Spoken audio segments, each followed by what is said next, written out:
My name is Betty. I've been working in an office at a small company since I graduated from college. I've always been rather plain looking, which didn't make me very popular with guys, resulting in few romantic opportunities. Before I knew it, I was in my 30s without a boyfriend.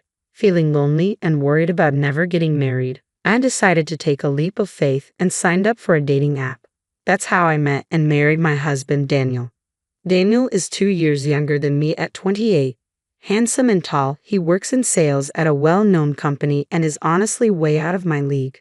Daniel is a kind-hearted man. He insisted that the bride should be the star of the wedding and let me have our ceremony in my hometown. Since my hometown is in the countryside, most of Daniel's friends couldn't attend, so he invited only a few close ones. Daniel told me, if Betty's happy, that's good enough for me, and encouraged me to invite a lot of my friends to the celebration. Little did I know who Daniel really was, but I felt blessed being surrounded by many friends at our wedding. That's when the shocking event happened. One day, I came home from work to find Daniel playing video games. I assumed he got off work early and started preparing dinner. As I nearly sliced my finger, he dropped a bombshell. He had quit his job. "You quit without discussing it with me?" I asked, astonished. "There's nothing to discuss for adults. I can make my own career decisions," he replied nonchalantly.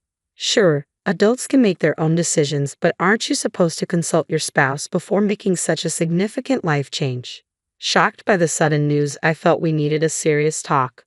Without taking his eyes off the game, Daniel answered my questions. "Why did you quit your job? Did something bad happen?" I asked. "My boss was incompetent. I think there's a better place for me out there," he said. "A better place? Like where?" I pressed. "I'll figure that out." "Man, you're so annoying. Marrying an older woman is like being with my mom," he retorted. This wasn't the first time Daniel had mentioned my age. Each time, I would counter, "Then why did you marry me?" He would casually reply, "Because a complicated woman like Betty needs a stable guy like me," which would always spark an argument. This time, I chose not to retort. The main issue at hand was our future lifestyle. It was clear that with Daniel quitting his job, we couldn't maintain our current way of life. "Daniel, we're also sending money to your parents. Remember, their rent is high, and if you're not working, there's no way my income alone can support both households." This had become a concern shortly after Daniel and I got married. Both of Daniel's parents, still in their 50s, had quit their jobs, claiming, "Our backs and shoulders hurt. We can't keep working this hard if we want to live a long life." That was their choice, and while it may sound cold, I thought they should live their lives as they please, so I didn't say anything. The situation changed the month after they quit their jobs. They came to our apartment asking for financial assistance. "Oh, we don't have much in savings. If your parents are struggling, it'll be a problem for you too, Daniel," I said. So, we were convinced, and Daniel decided we would help with their rent and living expenses. They lived in a high-security, 4-bedroom apartment close to the station, and the rent was through the roof. After they left, cheerful about the financial help, I asked Daniel, "What about our own living expenses?" "Betty can cover our costs. I'm going to give my salary to Mom and Dad," he said. I wasn't happy. The thought of divorce crossed my mind. "You should consider yourself lucky, a woman over 30 marrying a younger handsome guy like me. You're already winning." That's what he always said, making me feel worthless, so I couldn't muster the courage to leave him. If Daniel quit his job, sending money to his parents would be difficult. When I asked about this, he was too engrossed in his video game to pay any attention.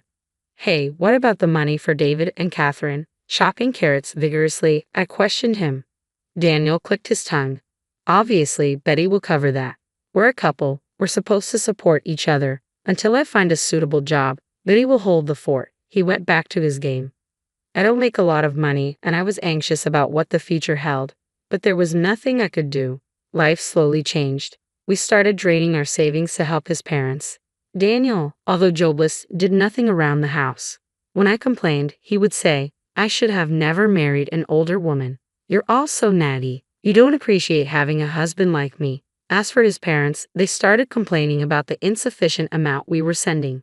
"So, Betty, you're this age and not making much money? Have you been slacking off?" "Well, since Daniel used to be the one supporting you, it's high time you step up," they admonished me. I started doing some freelance illustrator work after my regular job just to bring in more money. Daniel, meanwhile, showed zero interest in looking for a job he considered suitable for himself. My love for Daniel, who spends his days playing video games at home or asking me for money to go to the casino, was running thin. When should we get a divorce? I wondered, thinking about when to divorce, yet what if the rest of my life is just me, all alone, kept me from taking the plunge. Then one day, after work, I was greeted by a stranger while I was in the supermarket. Who are you? You don't remember me, do you?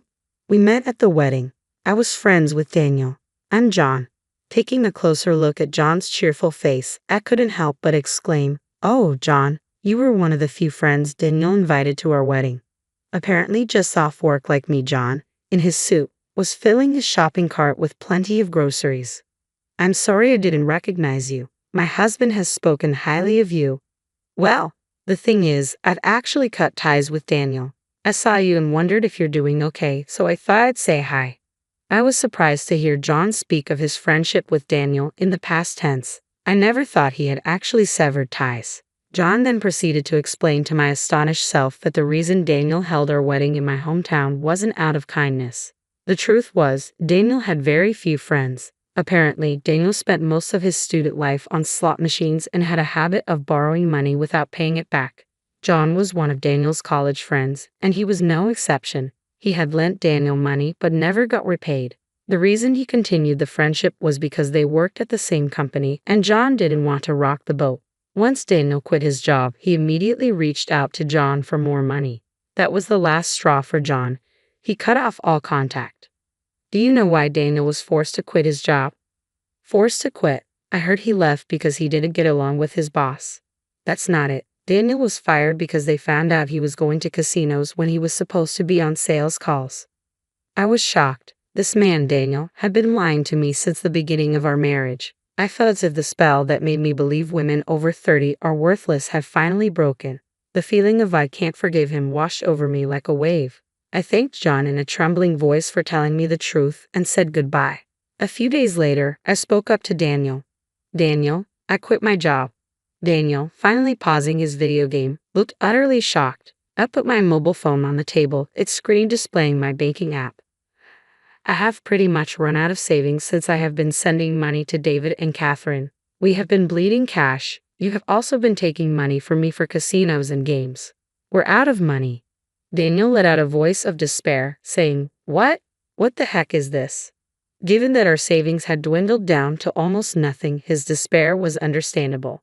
"What are we going to do now?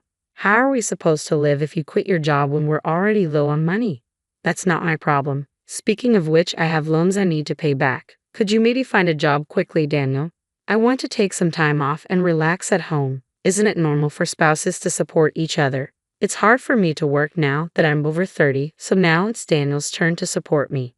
Daniel, in disbelief, immediately called his parents. As soon as I told his parents about our situation, they showed up at our house. They began to berate us for not having money, searching the house suspecting we must have hidden it somewhere, but there was no money to be found. "What was this large withdrawal?" they questioned. "That money was used to pay back debts," I answered accurately. That money was used to pay back a loan Daniel had taken from a friend. My own savings weren't enough, so I had to take out another loan to repay Daniel's friend. "Who did you pay back, and why would you even bother paying back a loan now of all times?" "I only paid it back because I heard from John that Daniel had a lot of debt. I think it was the right thing to do." Daniel was the first to start yelling, "Let's divorce." As I calmly explained myself, even my parents-in-law agreed with Daniel. They forced me into their car and took me to the courthouse where I had to file for divorce on the spot. "Glad I won't have to see your broke old face anymore," Daniel said before leaving. I immediately headed to a cafe where John was already waiting. "John, sorry for the trouble. I was able to file for divorce successfully."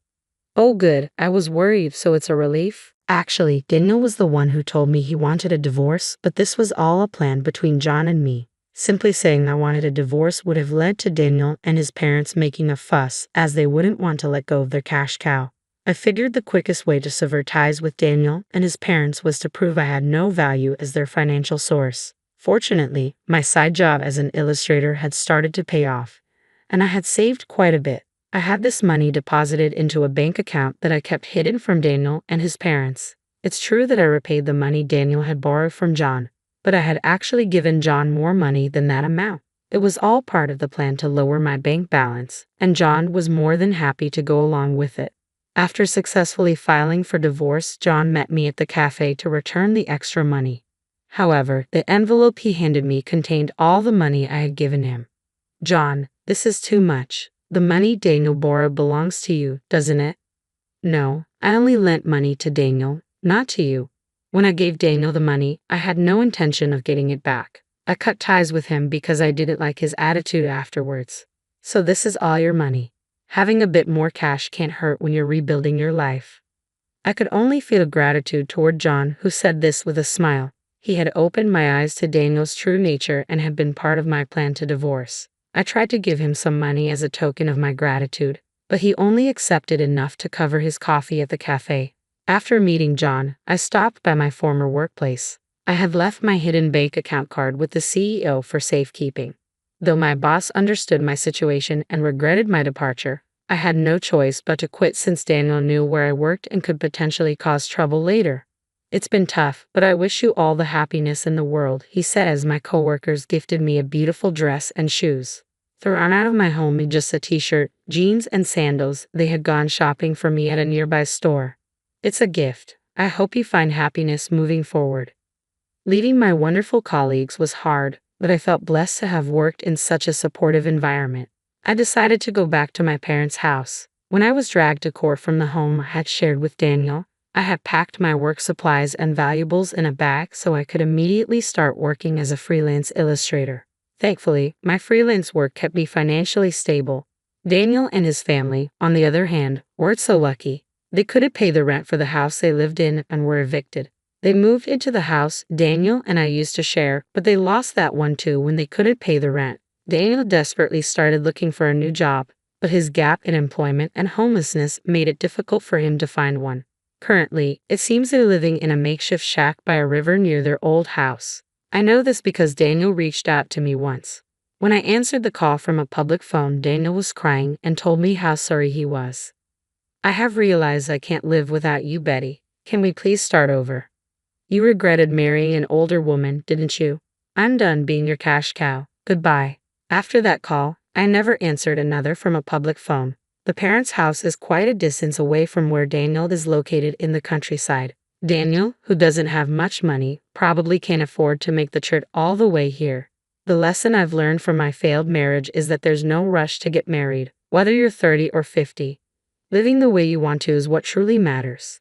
For making me realize that, I guess I owe Daniel a tiny bit of thanks.